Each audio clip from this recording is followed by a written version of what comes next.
Bueno, pues continuaremos con un par de preguntas que tenemos del público. La primera es, supongo, para el doctor Tonatiu. Dice, buenas noches. ¿Cuál es la longitud recomendada para toma del semitendinoso? Vamos a dividirla, Tonatiu, si son 3 preguntas. ¿Cuál es Sí, la longitud que utilizas para el semitendinoso? mira, la longitud, pues, básicamente lo que nos da el semitendinoso es muy buena la longitud. Yo siempre requiero por lo menos 25 centímetros. Eso nos los da o nos los puede dar inclusive en ocasiones entre 20 y 25 el palmar, el palmaris longus. Pero lo que no me gusta del palmaris es que es muy delgado. Yo por eso empecé a usar más el semitendinoso, es más grueso, me da más soporte, siento que lo podemos trabajar mejor. Y con esos 25 centímetros podemos pasarlo de una manera muy fácil a través de la coracoides, a través de los túneles, hacer un cruce como en 8, pasarlo por los túneles y el remanente que nos queda, porque siempre queda un remanente, es el que yo hago como un flap para ponerlo sobre el acromion y entonces ahí tener un refuerzo para la estabilidad anteroposterior. Bien. ¿Y refuerzas el injerto con alguna sutura? ¿Haces algún loop alrededor de la coracoides? Nada. No, no, solamente pasamos el injerto y la sutura, lo que sí usamos es sutura de alta resistencia cuando hacemos el paso hacia el flap, hacia la coracoides, hacia el acromion, perdón, con suturas transóseas. Ahí sí utilizo suturas de alta resistencia. Okay.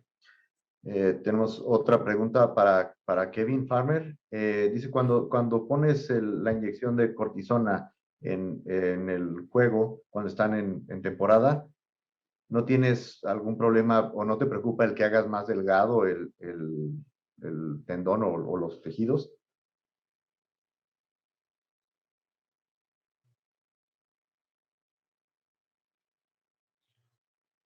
Yeah, I think you have to be. Sí, creo que hay que, por supuesto, estar conscientes de dónde inyectamos. Creo que las inyecciones de AC tenemos evidencia de que no ocasionan problemas importantes. Me preocuparía inyectar, por ejemplo, cerca de inserciones tendinosas o, por ejemplo, en el Aquiles, en el manguito rotador en temporada, porque no lo hago con frecuencia, pero inyecciones articulares de la rodilla, del acromio clavicular, del tobillo, esas son comunes y no tengo ninguna preocupación. Se toman un día después de la inyección y no he visto ninguna desventaja. Ok, gracias. Bueno, pues vamos a pasar a los casos clínicos. Si la audiencia tiene alguna otra pregunta a través del área de preguntas y respuestas, por favor póngalas y al final de los casos clínicos podemos seguirlos comentando. Ok, bueno, tenemos el primer caso es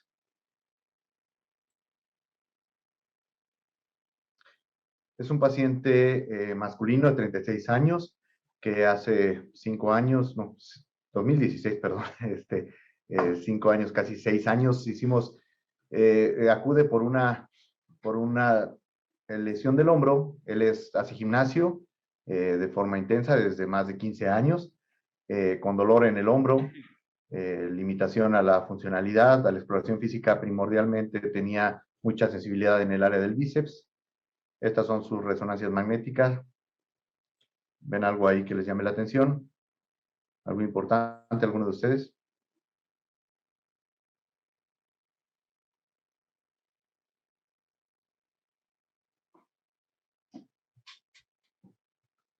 Bueno, a mí me llamaba mucho la atención esta área del quiste, tal vez una lesión ahí, no se veía realmente una lesión mayor en el mango, más en la parte anterior veo una lesión ahí del mango anterior.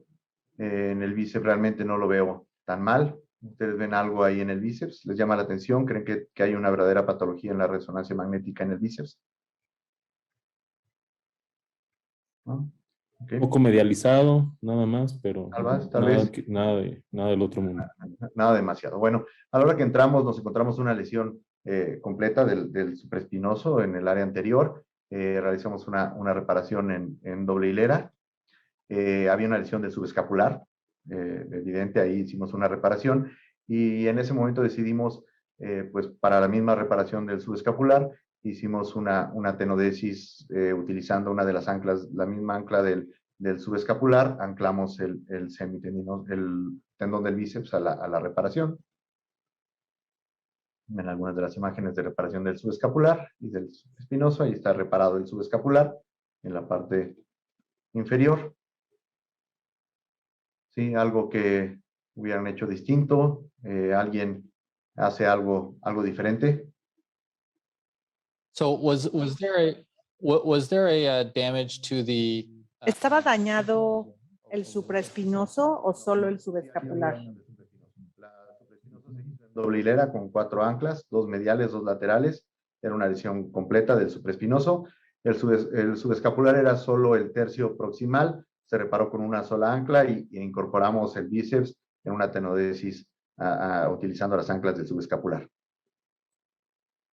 En ese entonces yo hacía la mayoría de mis tenodesis arriba utilizando las anclas o hacía mucha tenotomía.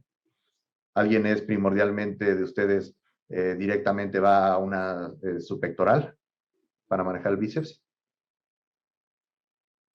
Sí, yo casi siempre hago subpectoral. Pueden levantar la mano quienes hacen casi siempre la tenodesis bicipital subpectoral. Ahora.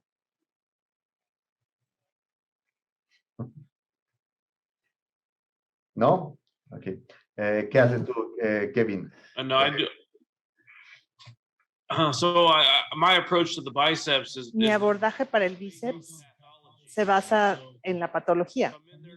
Si estoy ahí para arreglar el manguito rotador y encuentro una ruptura bicipital, hago una tenodesis como hiciste tú aquí, con digamos, una sutura de anclaje o sin nudo, pero las suturas de tu anclaje previo es una muy buena manera de hacerlo. Pero si alguien, por ejemplo, tiene más ruptura extensa y tengo que entrar ahí para resolver el bíceps preoperatoriamente, hago una tenodesis del bíceps supraescapular, que es a lo que cambié para casi todos los bíceps. Si alguien tiene dolor verdadero hasta todo el brazo y responden a inyección en bíceps guiada con ultrasonido y esa es la patología principal, ese es el caso raro en la que hago una subpectoral. He cambiado. Desde hace 5 años hago principalmente subpectoral y ahora las hago artroscópicamente o intraarticular. Solo si tienen dolor en el surco, en la ranura. Siempre diría que el 99% de las veces con una tenodesis intraarticular, es decir, en el borde articular de la corredera bicipital, me gusta hacer un portal anterolateral y hacer una tenodesis directa con una swivel de tenodesis, digamos, común y corriente. Yo creo que en este caso, lo que llama la atención o saca un poco de contexto es que la resonancia magnética no se ve tan mal como se ve la imagen artroscópica, ¿no? Da esa impresión de, no tiene unos quistes, pareciera por ahí a lo mejor un pinzamiento posterior superior, pero yo creo que más bien en la segunda imagen sí da la impresión de que puede haber una lesión del supraespinoso, a lo mejor en el tercio medio anterior. Pero tal vez a mí este sería el caso que me encantaría ver cómo está la polea bicipital en un examen dinámico intraoperatorio. Sí. Yo me atrevería a decir que todas las lesiones son causadas por el bíceps en este tipo de casos, pero obviamente nada más vemos las imágenes, entonces es difícil saberlo, pero ese sería un caso que me encantaría ver la polea bicipital tal cual. Tú, Tonatiuh, tú eres muy de abajo, de ir a su pectoral. Sí, yo casi siempre me voy a subpectoral.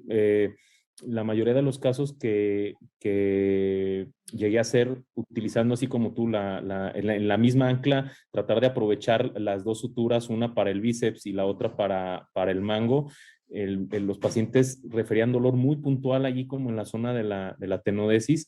Entonces dejé de hacerlo y se acabó ese problema, ¿no? Entonces sí me tardo más en abrir, hacer la herida ahí en el borde axilar, buscar el tendón, pero una vez que lo haces, pues te toma a lo mejor unos 15 o 20 minutos más en tu cirugía y yo me siento más más seguro. No lo hago en todos los casos en donde la patología del bíceps es muy clara, pues sí, pero si ya lo voy a hacer, me voy a su pectoral. Okay. ¿Qué haces tú, Iván? Yeah. So I agree. This one's very. Este es difícil, porque la resonancia no muestra mucho con el bíceps, estoy de acuerdo. Hiciste un trabajo excelente en el supraescapular o subescapular, perdón. Creo que es un paciente joven. No llego hasta ahí, ¿no? En el bíceps. Hay otras cosas que sé que ocasionan la patología. Para mí es difícil discernir si es dolor del bíceps o es del manguito, a lo mejor de la subescapular, porque ves que el hueso cambio, pero no vi ningún cambio óseo, ni sinovitis, líquido, no vi esa parte. Como es joven, yo prefiero arreglar el resto, y si se vuelve un problema, lo resuelvo, porque si perdemos el bíceps no lo podemos reparar, aunque hacer una tenodesis no es lo mismo, especialmente en atletas jóvenes.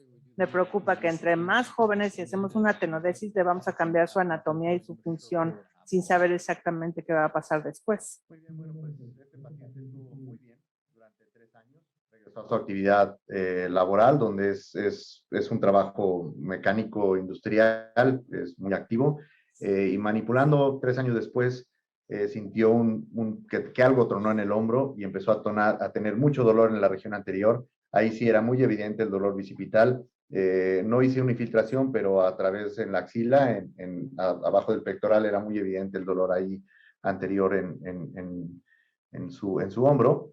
Estas son las imágenes después. La reparación realmente del manguito rotador se ve bien. Algo de edema ahí, que no sé si es artefacto de la resonancia magnética. Pues bueno, algo les llama ahí la atención.